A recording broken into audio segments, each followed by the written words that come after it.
You're right. Unfortunately, I heard earlier y'all talk about ego, and the only way y'all seem to talk about ego is perpetuated through being evil or bad, but nobody really talks about the good side of having an ego. Right. Well, you gotta have an ego to be successful. Yeah. I mean, You can't be like a. Right. Well, You that's have to have ego to be successful. right. But that's part of the good side of having it. Yeah. Charles kind of said it in a good way. He didn't say his ego was broad and on his shoulders. No. I don't understand that, but for the most part, it's been talked about as being evil. because That's how they what make the- it sound that's what now. society That's wants how you it's to believe. perpetuated. Yeah. Right. No. Yeah. But look, Society wants you to go believe talk to my that man having from an ego is Amazon. bad. He got an ego. Yeah.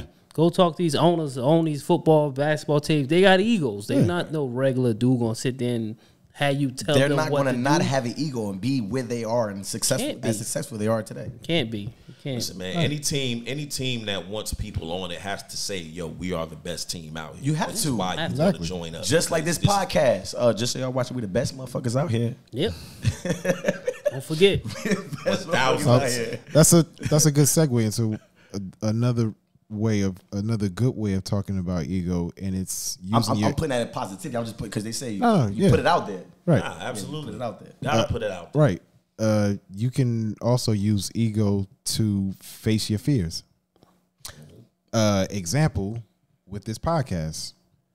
I had a lot of fears starting this podcast, but at some point I had to say, well, let me say everybody that knows me knows I'm not a talker. So for me to say, hey, I want to start a podcast, Charles was like, you want to start a podcast? Motherfucker had to step out his element. Right. Because everybody knows me as a non-talker. I don't talk. But there's a lot of things that ramble. There's a lot of gears turning in my head that I like to think about, that I like to talk about, that would be easy for me to talk about. So I said, instead of just, leaving it in inside my head, why not just use a platform such as a podcast to do it? So having an ego saying, well, you know what? How about I just do it instead of just saying, I don't know if I could do it because everybody say I'm not a talker. I know I'm not a real talker. Oh, well, fuck it. I'm going to just go ahead and do it. I'm going to show him better than I can tell him. Yes. Yeah. And that's a part of having an ego. Yeah. And that's In a good way. That's a part of having an ego in a good way. Yeah, and what that is, that's building and that's exercising your ego, building it up. You know what I mean? Like, you got to do that sometimes. You know what I'm saying, like, you got to build yourself up, man. Especially nowadays, man. Because if you don't do it, who gonna do it? You know what I mean? Well, you gotta be uncomfortable It's your responsibility. before you become comfortable. So And that's what I did. I stepped out, got out of my comfort zone, and stepped to something very uncomfortable. Talk about it. Absolutely. I also could give you another way. That's a good way of having an ego. A lot of people get down on themselves. When you're feeling like you got bills.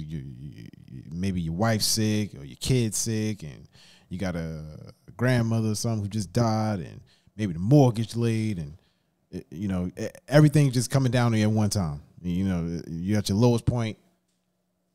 Your ego, you can use your ego to help lift you up. I do it all the time. You can use your ego to help say, hey, even though I'm going through this, I know I can rise out of this and do better. I do it all the time. And that's where your ego can come into play to help you get through those points in time in your life. All of us as humans have that moment where, like you said, like that, the weight is just so heavy. I don't know, no shot at the females, but especially men, especially us men. We have that weight on our shoulders, like everything is just, because everything is you. Anything happen, your woman look at you. Your kid look at you. They look at daddy. They look at you. That's a fact. Yeah.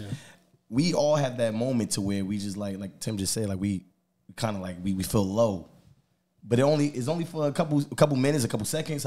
Then you just pick your fucking head back up and be like, fuck it, I'm gonna do this shit. If it's gonna be this way, this how I'm gonna approach it. I'm gonna approach it this way. I'm gonna fight through that shit. So That's part Everybody knows the phrase "heavy is the head that wears the crown." Yep. Well, only way you're going to be able to carry that crown is if you have some type of ego. Absolutely. And you gotta. That's part of exercising. You gotta exercise it. You gotta build on it. You know what I mean? As long as you have the self awareness to say, all right, this is how I'm gonna use it to my advantage. This is how I'm gonna,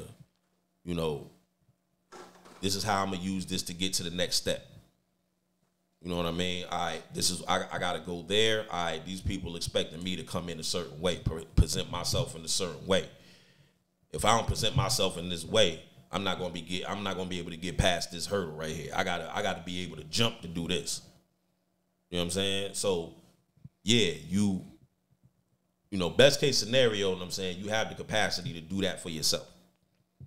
But sometimes you need motivation. I was just about to say that. Yeah, man. Sometimes you need motivation. You need it from, you know what I'm saying? You can get it from your team. You can get it from your kids. You can get it from your significant other. I see my man's wife over here like, that's me. That's motivation. Though. Absolutely. That's motivation. Though. Absolutely. Like it's crazy because like Alicia, like she wanted to go back to school. So I told her, I'm like, fuck it, do it. Go. And she did it. I was the help in pushing that to happen. And she did it. Even right now, she's like, I want to go back and get my BSN. I'm like, well, just let me know. What a great man. Just let me know. Great man. Appreciate it. Appreciate it. I don't look at things as like just the present, bro. I look at the future. Like, I got a son. Like I'm looking at if something happened to you, exactly. she can take over. Exactly. Absolutely. Exactly. And that's how. What's great about that is that's how you boost both of your egos, because you boosted her ego by saying, yo, you can do this, you know what I'm saying? You have the power to do this, you have the capacity to do this, I'm gonna support you doing that. And then in turn, your ego is being boosted as well, because you like, yeah, I'm doing that for her. You know what I'm saying? I'm putting on to this. You know what I mean? Yeah. I'm getting behind her with this. You know what I'm saying? I'm taking care of this. I mean, I'm making sure she's able to do this. I only take credit for pushing her a little bit, but I can't take credit for what she did that on her own. Nah, absolutely. She finished school. She graduated. She did that part.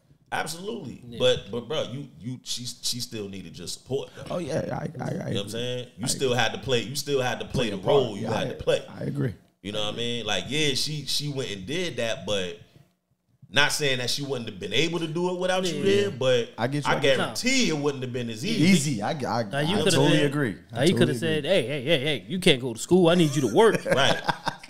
You can't go sit your ass down here and take care of this 40 kid. hours, you know what? 50 hours. I need you to work. You know what I mean? I didn't want it to. I just wanted to focus on school. She did it. And then that the narcissist comes back into play, because here's the thing. You got situations like that, you know what I mean, where it might be a woman out here trying to go to school, trying to work, trying to, you know what I mean, do whatever. And they might have a narcissistic man that is like, nah, I have to be in the forefront. I have to be the person here. You know what I'm saying? You don't need to be bettering yourself, because if in the brain, it's like, if you better yourself, then I'm less than a man. I'm less than I gotta take a back seat and shit like that. Or it can be reversed. The roles can be reversed. The woman can go to school, finish school, then her chin up, her chest out. That's a fact. And she throwing that shit around. That's a fact. That's a fact. To the guy, like, look at me, I finished school. You ain't do shit. What you doing? Right. But all along, this was the man who helped you, who pushed you, who provided for you while you went to school. Yep. Now you like, now you feel as though you better than him. That's the narcissistic brain. That's when, you know what I'm saying? That's when cute little Gizmo gets the water thrown on him. You know what I'm saying? Just turned on Gremlins. Hey, watch that shit last night. Word up. That's when that happens. You know what I'm saying? And then that ego turns into the monster, turns into the narcissism. You know what I mean? And they forget, like, nah, this was just this. This was just me supposed to be feeling good about what we doing. And that turns into, nah, fucking fuck that. gremlin. This all me. Should not have eating after midnight. Yep. Exactly what that is. You know what I'm saying? So moral of the story is don't compliment your woman after midnight.